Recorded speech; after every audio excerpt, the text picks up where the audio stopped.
자, 오늘도 잘 마무리하셨는지 모르겠습니다. 자, 9월 11일 목요일이고요. 5시 16분 지나고 있습니다. 자, 오늘도 영상 시청 진심으로 또 감사드리고요. 요즘에 그래도 좋아요를 많이 눌러 주셔서 기분이 좋습니다. 오늘도 역시나 이 좋아요 버튼은 많이 좀 부탁드리겠습니다. 구독도 부탁드리고요. 우리가 이제 이 파도 사실상 뭐 공동의 목표를 가지고 가고 있지 않나 이런 생각입니다. 일단 다시 한번 좀 언급을 드리겠습니다만은 자, 25,000원. 일단 올해 하반기 최종 목표라고 생각하거든요.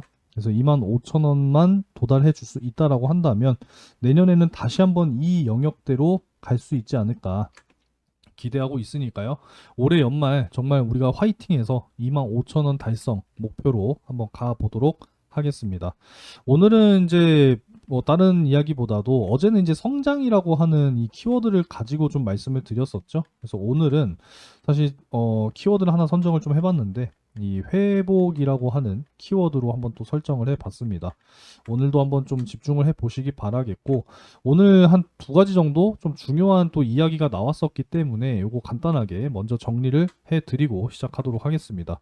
일단 오늘 코스피 지수는 사상 최고치를 다시 한번 또 써 내려갔습니다. 역사적인 이제 신고가 지수죠. 그죠?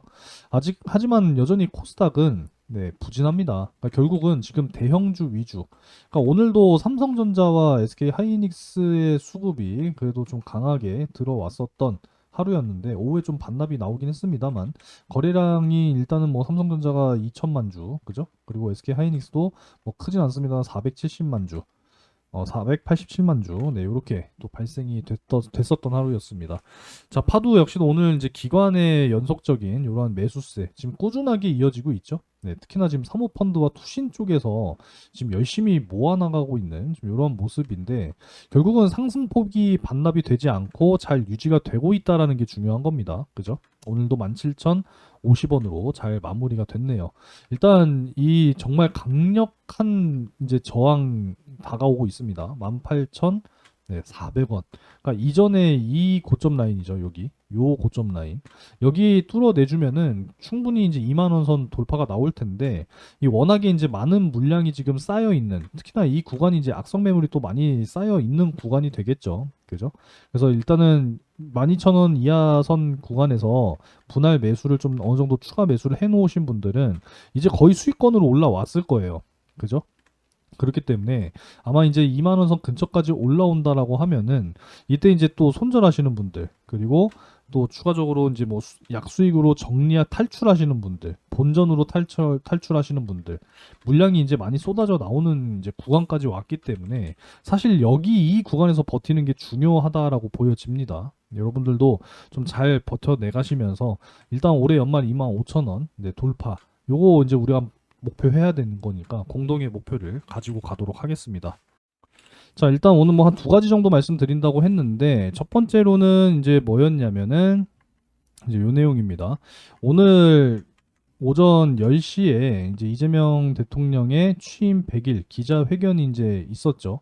여기서 사실 가장 이제 주목이 됐었던 것이 바로 이 대주주 양도세에 대한 기준, 대주주 기준. 이거에 대한 의견이 과연 이제 이재명 대통령의 입에서 직접적인 또 발언이 있을 것으로 예상이 됐었기 때문에 여기에 주목을 아마 많이 하셨을 텐데 일단은 상법 개정에 대한 부분 부당한 지배주주를 압박하는 것이기 때문에 반드시 필요하다라는 언급과 함께 이 주주들에 대한 보호를 위해서 경영에 대한 지배 구조 역시도 개선해야 한다. 그래서 대주주 양도세 부과 기준은 이 기준이나 배당 분리 과세 등은 주식시장에 대한 활성화 중심으로 해야 되기 때문에 이 대주주 양도세 기준을 10억으로 굳이 낮출 필요는 없다고 생각한다. 이 판단은 국회에 맡기겠다. 그래서 50억 원을 유지해도 괜찮지 않겠냐라는 것이 대통령 의중인 것 같다. 그러다 보니까 지금 여야당 모두 50억 원 유지 또는 그 이상으로 하자는 입장이다라는 거죠.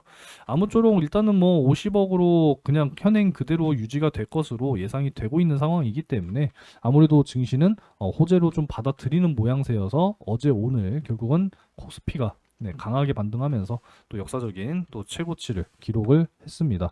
코스닥이 좀 아쉽긴 해요. 그죠? 넘어가도록 하겠습니다.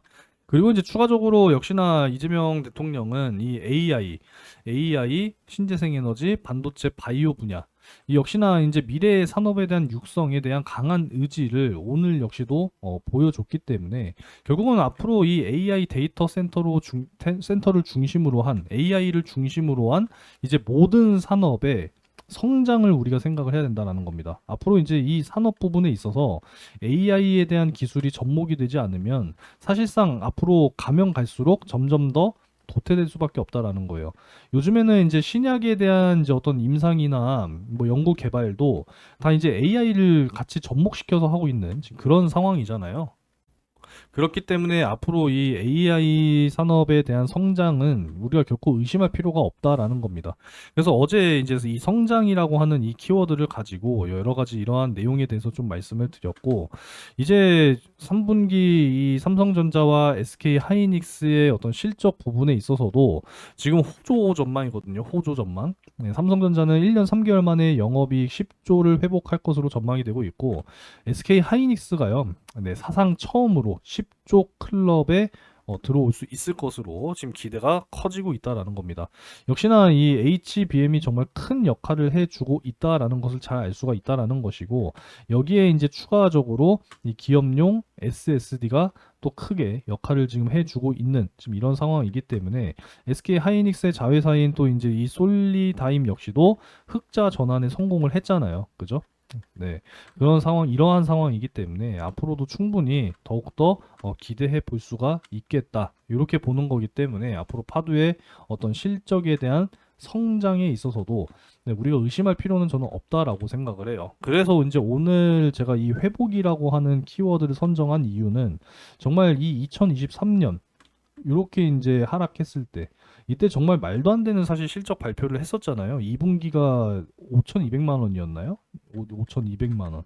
이 참 네, 충격적인 실적이 아닐 수가 없었고, 자 이러한 결과가 나타나다 보니까 상장 이후에 정말 이 신뢰가 엄청나게 그냥 무너져 버렸죠. 그죠?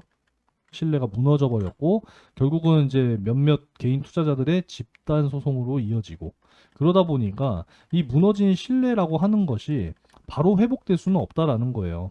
그죠? 그래서 정말 결국은 하락 추세를 지속적으로 탈 수밖에 없었고 결국은 이러한 이제 박스권 횡보죠. 전체적으로 보게 되면. 그래서 새로운 또 저점인 8,700원까지 찍었었던 이런 과거들을 결국은 이제 회복을 시켰다라는 겁니다.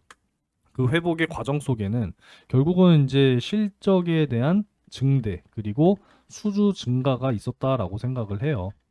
그죠? 그러다 보니까 최근에 확실하게 다시 한번 좀 살아나주게 되면서 지금 뭐 주가는 뭐 명백하게 제가 요 추세 잡아드렸었죠, 여러분들. 그죠? 그래서 추세를 확실히 어느 정도 돌파를 하고 이제는 요 상단 자리에서 지지를 받고 있다라는 겁니다. 그죠? 그래서 이제 새로운 또 이제 52주 신고가를 향해서 사실 가져야 되는 이러한 부분인데 일단은 올해 연말 2만 원 요 지금 저항 라인 강력한 저항 라인을 뚫어내고 2만 5천 원 이렇게 좀 마무리가 되기를 또 희망하고 있는 이런 상황이니까 아무쪼록 뭐 성장도 지금 파도와 잘 어울리는 키워드라고 생각을 하고요. 그동안에 좀 잃었었던 그 신뢰에 대한 회복 역시도 파도와 잘 맞아 떨어지는 이제 그러한 네, 파도이지 않을까라고 생각합니다. 앞으로 이제 이 AI 기술은 점점 더 발전될 수밖에 없고 이제 모든 산업이라 함은 이제는 뭐 인공지능이 대부분 이제 우리의 삶 속에서 차지를 다 하고 있을 거기 때문에 그 중심에는 당연히 메모리 반도체가 반드시 필요할 수밖에 없고 메모리 반도체들의 성장 역시도 당연히 동반되어야 되는 부분이니까 앞으로 이제 이 기술력을 확실하게 갖춰가서 정말 많은 고객사를 둔 글로벌 반도체 팹리스 기업으로서 확실하게 자리매김을 할 수 있다라고 한다면 요때 영역 다시 한번 다 뚫어내고 정말 주가 5만 원 이상 가는 거 어렵지 않을 거라고 생각합니다. 어제 이제 어떤 분이 댓글을 한번 남겨주셨는데 정말 이 주가 5만 원 가는 거 네, 그리 멀지 않았다. 않았을 거라고 생각합니다. 라고 이제 남겨주신 분들이 계신데, 정말 뭐 저도 바라고 여러분들도 바라는 네, 목표가이기 때문에 5만 원 진짜 돌파한다라고 하면은 또 새로운 또 목표가를 설정해 놓고 갈 거니까 아무쪼록 좀 오랜 기간 동안 함께 목표를 향해서 달려가셨으면 좋겠습니다. 사실 이제 파도에 대한 소식이 뭐 따로 딱히 뭐 추가적으로 나오는 게 없어서 뭐 여러분들께 이제 최근에 어제와 오늘 뭐 딱히 메모리에 대한 이야기보다는 이 신뢰라든지 어떤 회복에 대한 이야기로 이제 좀 말씀을 드렸는데, 아무쪼록 이제 오늘 저녁 9시 반에 또 이 소비자 물가지수 발표가 있어요. 그렇기 때문에 다음 주 미국의 금리 인하 폭 25bp가 될 것이냐, 50bp로 될 것이냐, 이제 중요하게 이제 또 작용하게 될 소비자 물가지수 발표가 있으니까 오늘도 확인하시면서 오늘 하루를 잘 마무리하시기 바라겠습니다. 오늘 양봉으로 좀 마무리가 되는가 싶더니만 결국 좀 음봉으로 마무리가 되긴 했어요. 그죠? 하지만 아랫꼬리가 길게 달렸다라고 하는 것은 결국은 뭐 이 라인을 잘 지켜내면서 추가적으로 끌어올리려고 하는 세력들의 어떤 의도가 지금 현재 주가에 반영되고 있지 않나 이렇게 생각하고 있으니까 아무쪼록 네, 편안한 마음으로 지켜보시기 바라겠습니다. 자, 오늘 영상은 여기까지 하도록 하겠습니다. 좋아요 버튼 많이 좀 눌러주시면 감사하겠습니다. 저는 내일 금요일 좀 바빠서 영상을 찍을 수 있을까 모르겠습니다만 내일 찍을 수 있으면 또 내일 오도록 하겠습니다. 감사합니다.